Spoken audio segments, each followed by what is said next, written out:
So, all right. So that makes me think, because you have never been one to be, I don't want to say starstruck, because you would totally be starstruck if you would literally not be able to speak if you met them. I would cry. You would. I know you would, and I'd have to translate for you. Yeah. But you've always been a person who isn't like, not dishing the Kardashians, but like you haven't been into the glitz, the glamour, the fame, and like you like the realness of people. So how, and I think that's awesome. And it's, I always talk about being you and being unapologetically you, no matter what that looks like.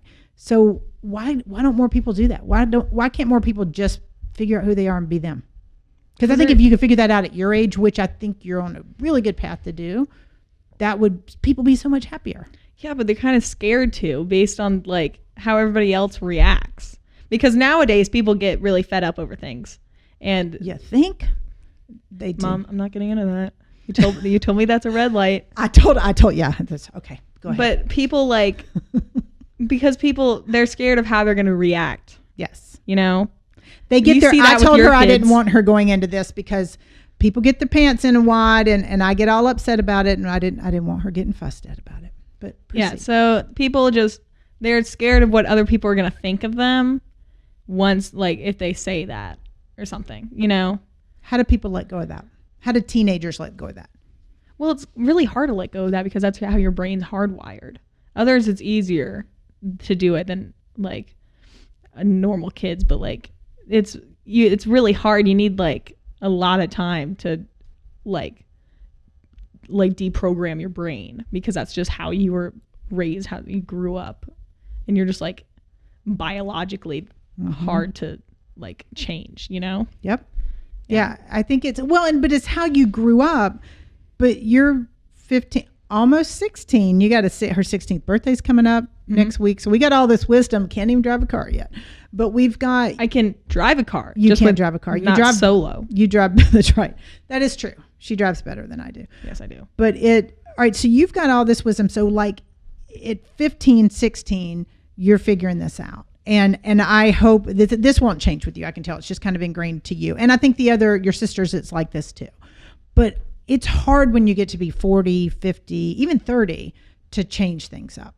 So I really want people to change things up now. I want people to figure out, like if at your age, if all your buddies could figure out this is what I'm really into and go do that job wise. Oh, it's setting us up great, because as we go down the line of like, no, I'm just saying older people, not old people in general.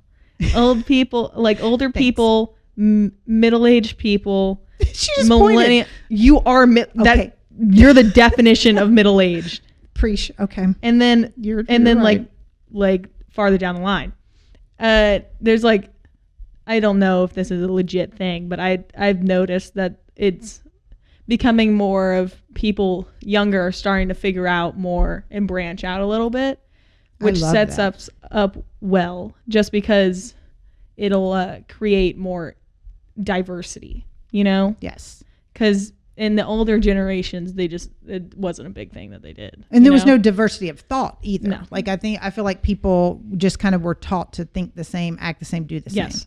And that's what I love, and this is part of why I wanted to have you on again, that and to let you skip school, of course. Right. But it's just the more we can figure this out. I don't think it's too late for anybody, but I really hope people listening that are in there, as kids or teenagers or 20s, or even no matter how old you are, you really start to figure out, all right, this is my thing. Like I get that's why I stopped working for the financial firm I was working with. I had more fun like helping people build their businesses than I did doing mine. Like I just get really jazzed by figuring out what makes people tick and helping them be themselves and kind of branch out. So this is the work I get to do with adults, but like, I think it'd be really cool to do with kids. Yeah. I think it's important that the trend is changing a little bit, and that people are being able to like I keep saying branch out just for lack of better words, but they get to change what they want to do, and like it creates a diversity of like thought and people and jobs and things. And I think that would be fantastic, because I do think that would lead a lot. We just got a question and it ties perfectly into this. I feel like kids now are they're not branching out. So they're stuck in the little bubble they think they're supposed to be in. And I feel like that's why all the bad stuff's happening, because you're hearing all the stuff about depression. And, Mitch said, I'm curious to hear what the drug situation's like in your school and depression, bullying, etc. He asked, do you feel the schools offer enough help? Although it does start at home. Do you feel like, I think this ties into it. I think the fact that you can't branch out and be you is why it's both. I think it's why people get depressed if they can't be themselves. But I also think sometimes when people do branch out and start to be themselves, they do get bullied. Because you and I have had that conversation before about bullying and kind of being yourself and being the oddball, quote unquote. Like, you've said that. I don't say it. But what is it like in school these days? Are people getting bullied when they do try to be different? Oh yeah, for sure. I don't get a lot of that just because they're like, oh, she like third degree, a lot of titles. Like, I don't want to mess with her. Yeah. The black belt scares the bullies some of that. Yeah. And like, as people branch out, the depression and like mental illness rates are like really high in like high school nowadays. What do you think? Why do you think that is? Because I don't really know, but it's because like once people like branch out, they're scared they're not gonna like fit in anymore and stuff. With friends or parents or both? Both, like everybody. And it's good that like it's getting more awareness now, because it didn't when you were younger, like when your parents were younger and stuff, which is important because it provides more thing. And I feel like schools, they're doing their best, like all the counselors and stuff, but kids still don't want to talk to counselors because they're scared of what other people will think if they do talk to counselors, So it always comes back to like peer pressure and bullying and stuff. So the help is there, but they aren't. The help is there, but they like there's a stigma with tapping into it. What about parents? How can kids talk to their parents? That is a good question, because it depends on how your parents were raised. Yep. Because like you and my dad, you were both raised completely different. Yes. Your parents. We both have really good parents, but very different. You have great parents, but they're both very different. So it kind of depends on how your parents were raised, because you come from a more like, I don't want to say strict because that has a bad connotation. Totally strict. But it's strict. And dad and grandma and grandpa on my dad's side are not very strict. Yeah.